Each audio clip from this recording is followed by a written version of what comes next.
"What did you take from the clubhouse, Natalie?" The question didn't come in private.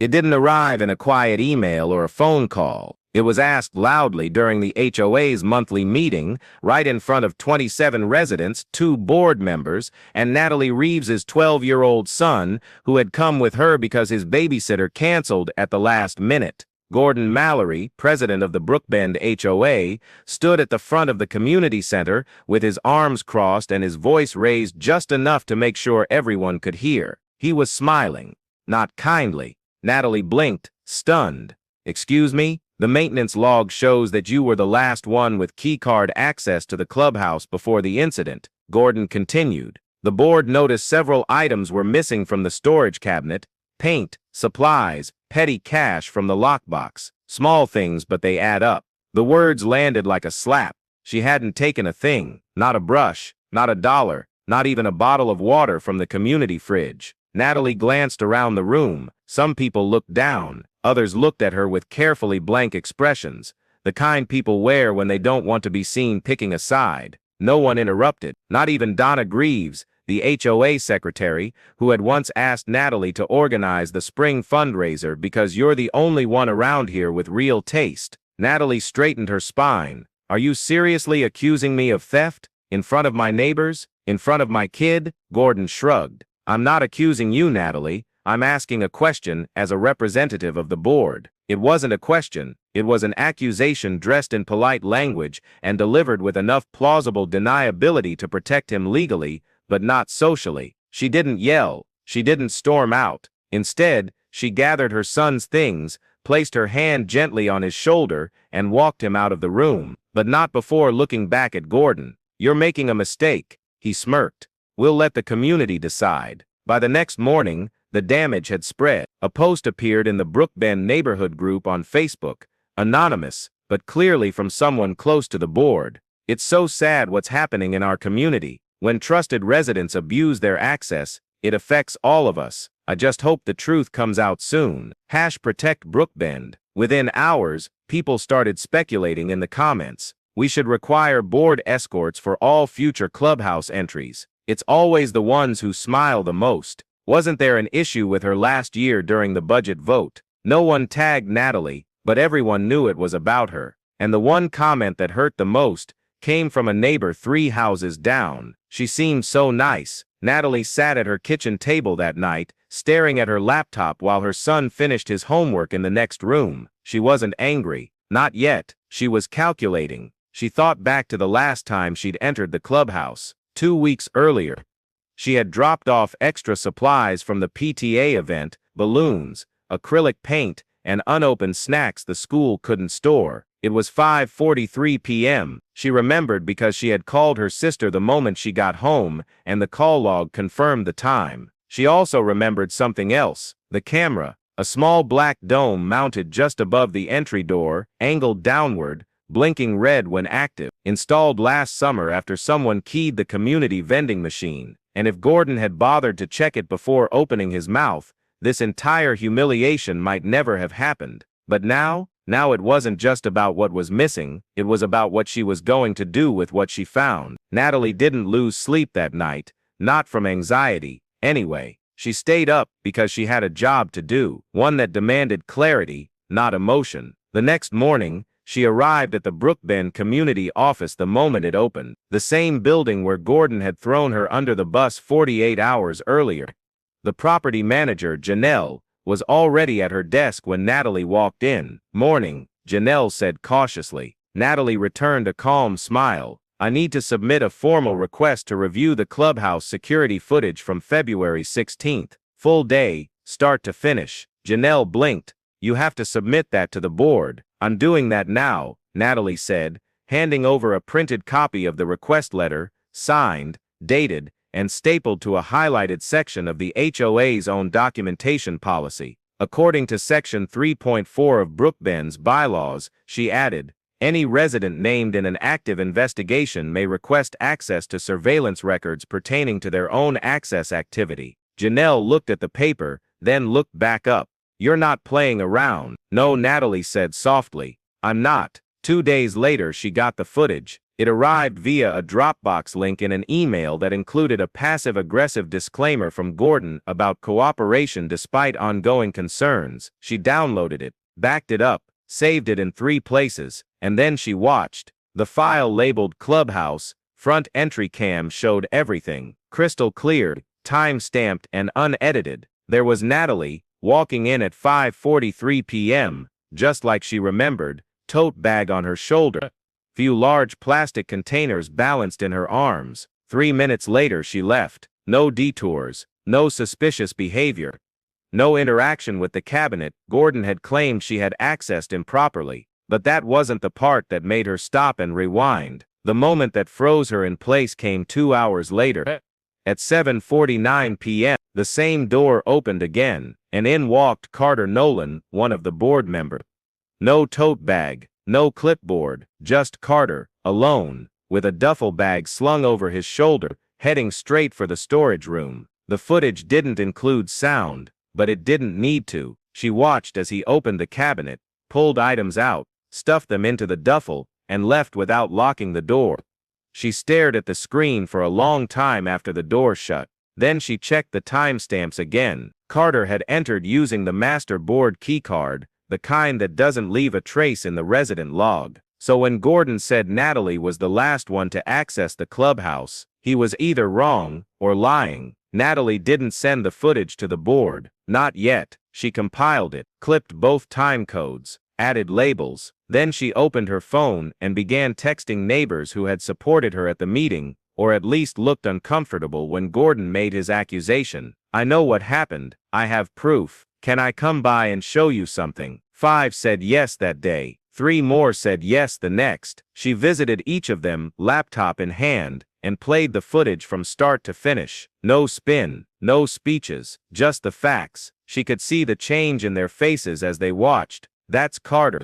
He didn't even try to hide it, and Gordon said you were the last one in. Natalie didn't respond. She let the footage speak for itself. By the end of the second day, word had spread far enough that someone on the board reached out. Lynn Barlow, treasurer, who had kept quiet at the last meeting. Natalie, she wrote in a brief email, I'd like to schedule time to talk. Privately. There are things I wasn't aware of. Natalie didn't respond right away. She had one more stop to make first. The next morning, she uploaded the footage to a private YouTube link. She added a simple title, What Really Happened at the Brookbend Clubhouse, February 16th. She didn't tag anyone. She didn't even include her name, but she did send the link to Gordon, with no subject line, no body text, just the footage, and a timer that showed it had already been viewed 76 times. By the time Natalie Reeves arrived at the next HOA meeting, every seat in the Brookbend clubhouse was already filled. People stood near the back wall and lingered in the doorway. Conversations were hushed, but focused. The kind of whispers that didn't need confirmation. They already knew. She hadn't said a word publicly since Gordon accused her of theft, but the footage had done its work. And in a community like Brookbend, word moved faster than any official memo. She walked to an open chair in the second row,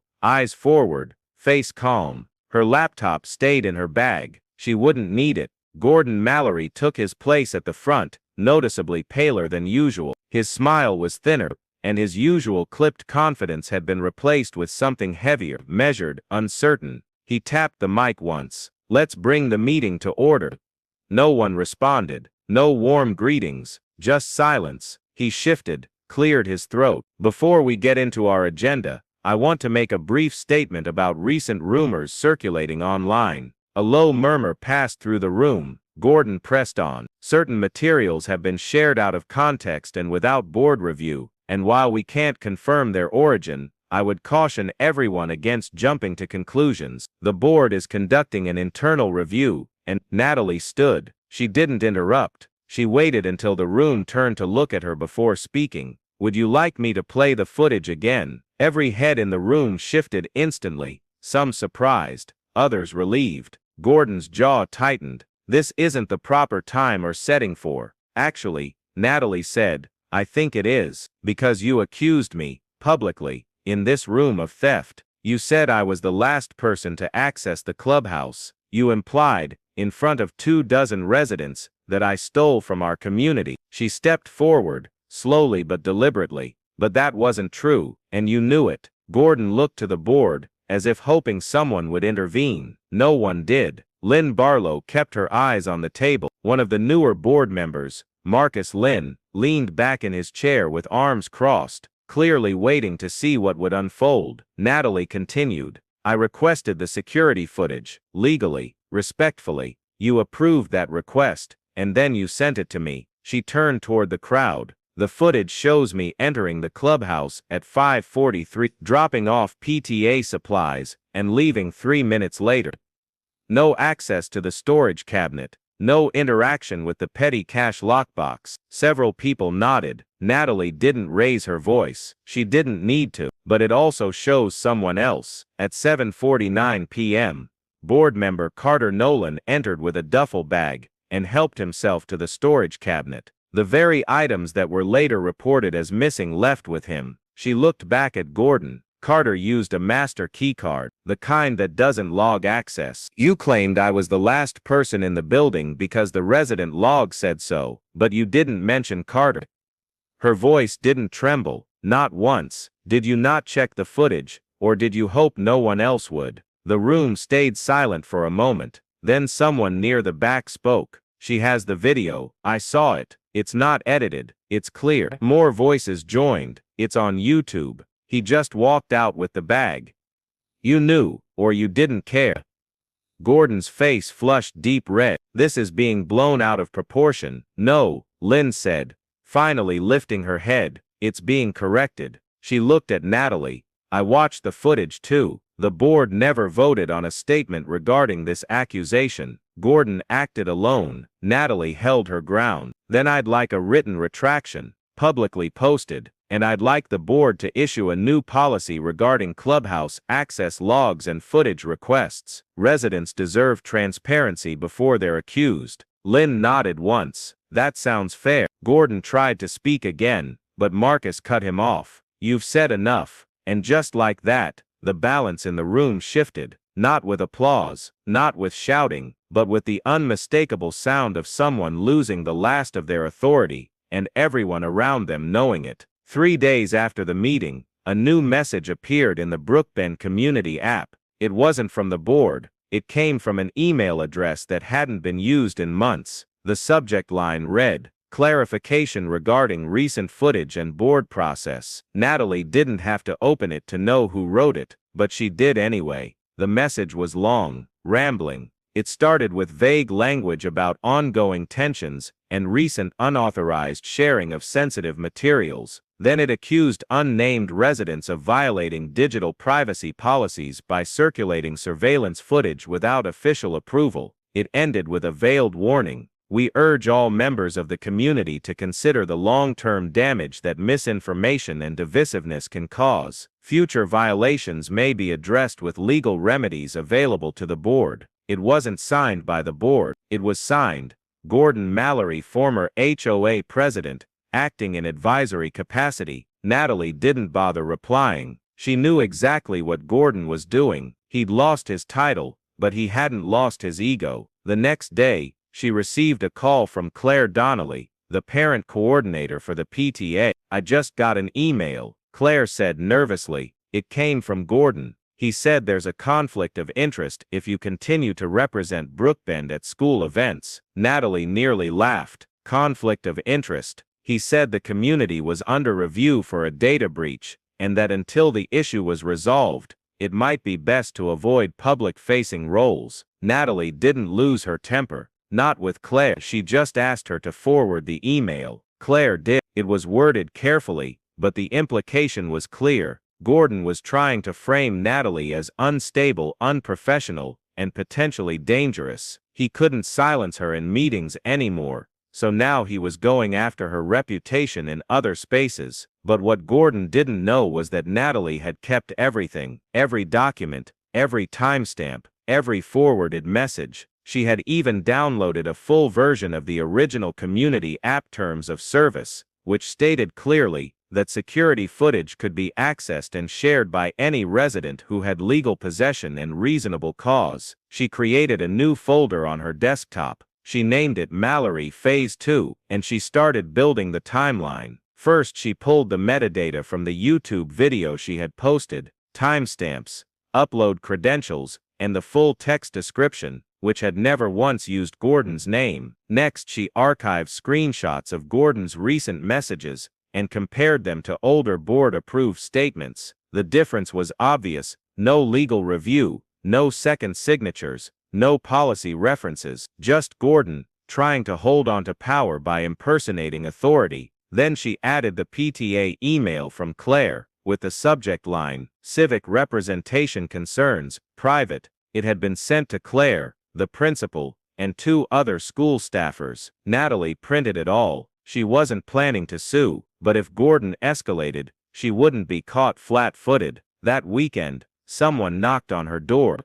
It was Lynn Barlow. She looked tired, but clear-eyed. "I just came from an emergency board call," she said. Natalie invited her in without hesitation. Lynn explained everything. "We've received 3 separate complaints in the last 24 hours. 2 from residents, saying Gordon is harassing them over email. 1 from a parent, who said she was warned not to let her child play near your property." Natalie folded her arms. "And what's the board planning to do?" "We're issuing a formal censure." "That's not enough." Lynn didn't argue. "I agree. So I'm also filing a cease and desist letter on behalf of the board. If he tries to represent us again, we'll escalate it to a civil injunction." She paused. "We should have done this sooner." Natalie gave a short nod. "You still can." On Monday morning, Natalie wrote a final blog post on the Brookbend Community Forum. Not a rant, not a takedown, a summary. "Last month I was accused of theft in a public meeting by someone who hadn't reviewed the evidence. I obtained that evidence, I shared it, and I've endured a whisper campaign ever since. This post isn't about revenge, it's about record keeping. Here's the full timeline of what actually happened." She included the original request for footage, screenshots of her entry and exit timestamps, the footage of Carter removing supplies, a summary of the meeting where she was cleared, and the emails Gordon had sent afterward. No commentary, just facts. The post was shared 63 times within the first day. The next HOA meeting had a line out the door, and no one asked Gordon to speak. The next board meeting was scheduled for 6:30 p.m.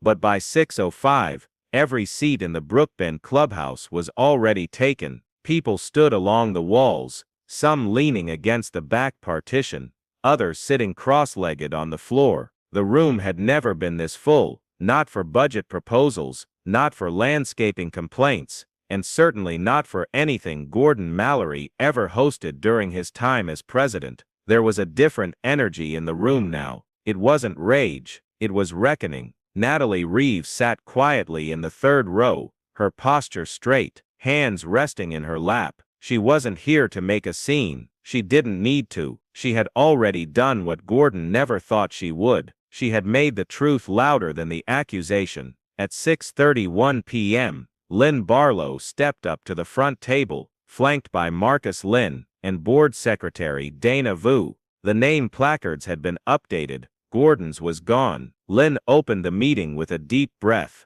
"Before we begin tonight's agenda, the board would like to address recent conduct involving misrepresentation of authority, misuse of communication channels, and false statements made to and about a resident of Brookbend." No one needed clarification. Everyone knew who she meant. Lynn continued, voice steady. "After receiving multiple complaints and confirming a pattern of behavior that violates Section 4.2 of our Code of Conduct, the board has voted unanimously to issue a permanent ban on former President Gordon Mallory from representing or contacting the HOA in any official capacity." She paused to let the words land. "Any further attempts to do so will result in legal escalation." A few people nodded. One man near the door muttered, "About time," under his breath. Natalie didn't react. Not externally, but inside, she felt something shift. Not triumph, not revenge, just relief.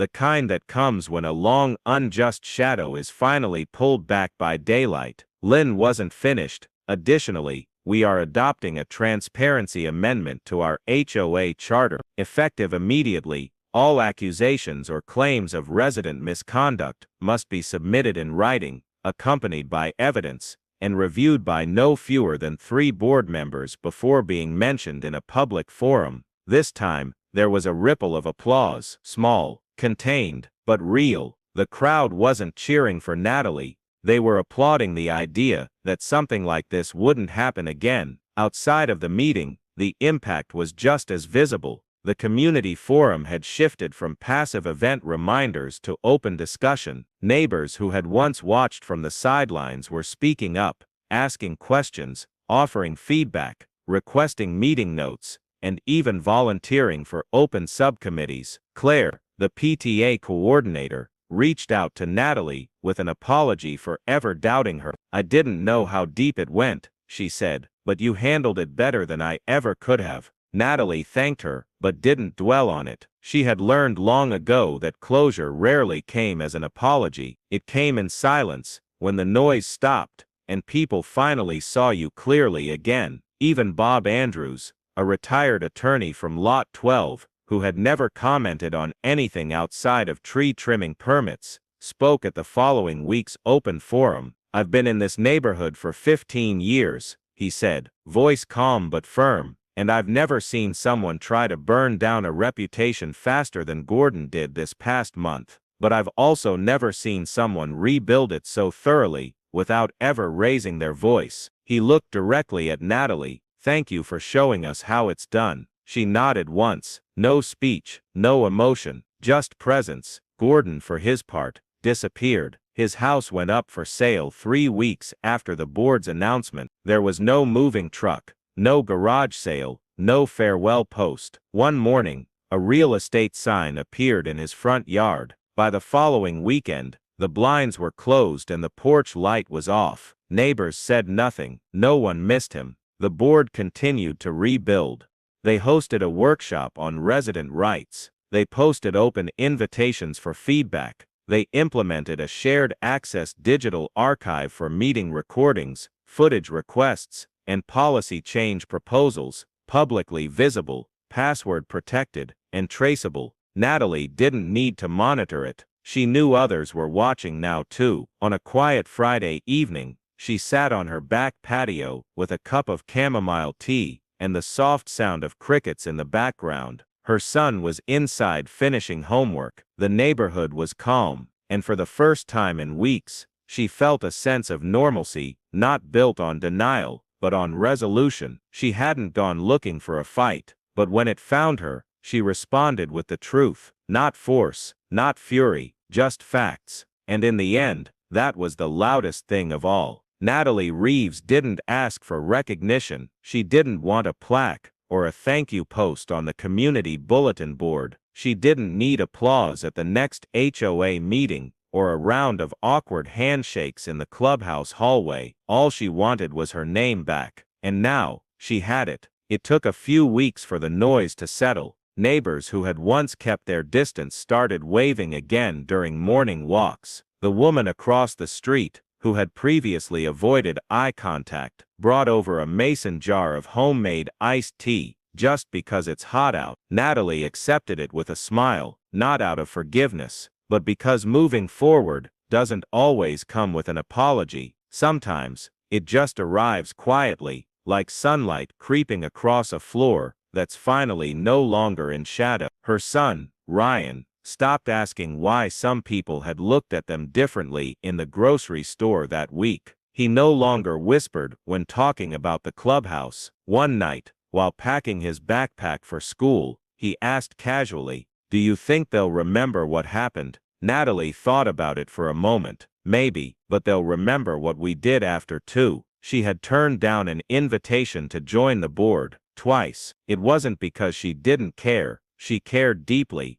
but because she understood that leadership is most powerful when it isn't rooted in bitterness. She wasn't interested in punishing Gordon or reshaping the community in her image. She just wanted the process to work for everyone, and now it finally was. The new policy portal went live in April. Every resident could log in and see meeting minutes, access logs, board votes, and even file concerns without needing to chase someone down in person. It was clean, accessible, and best of all, transparent. Natalie didn't check it every day, but knowing it existed was enough. She didn't need to police her neighbors. She just needed to know the rules applied equally to everyone. One Sunday morning, she passed the clubhouse while walking Ryan to a friend's house. A small group of kids were painting signs for a summer ice cream social. Balloons framed the front doors. Music drifted softly from someone's speaker, and the storage room, once at the center of Accusation, was open and clearly labeled, with a new log sheet mounted beside it. No secrets, no whispers, just a community trying again. Natalie paused for a moment,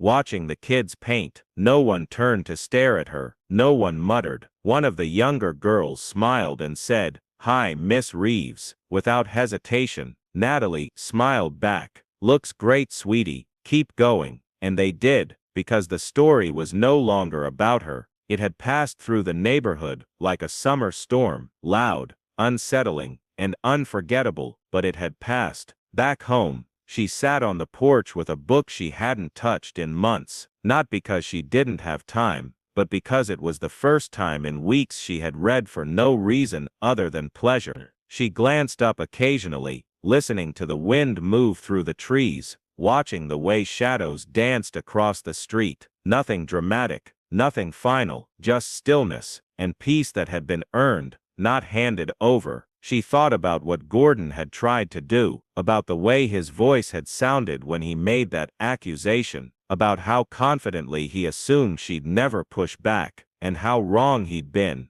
because the truth wasn't loud, but it had weight. And in the end, it didn't just clear her name, it reminded everyone that silence is not the same thing as surrender. Natalie closed her book, stood up, and walked inside to make dinner. Behind her, the wind carried the faint sound of laughter from the clubhouse across the block. It sounded like the neighborhood had found itself again, and that was more than enough.